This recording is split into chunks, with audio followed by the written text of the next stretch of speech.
The cost of getting it wrong in marriage is far heavier than the cost of waiting for the right one.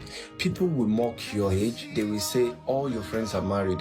When will you settle down? But never let societal pressure you into a lifetime decision. Many rushed into marriage because of societal pressure. Now they live in regret. Some marriages ended in betrayal, some in abuse, some in heartbreak.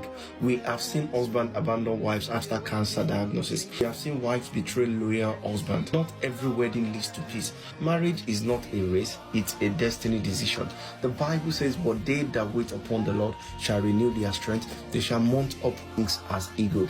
Waiting is not weakness. Waiting is wisdom. Real love sent by God brings peace, purpose, and protection.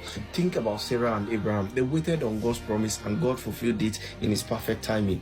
There are real people today who waited patiently, prayed faithfully, and ended up marrying partners who honor, support, and love them deeply.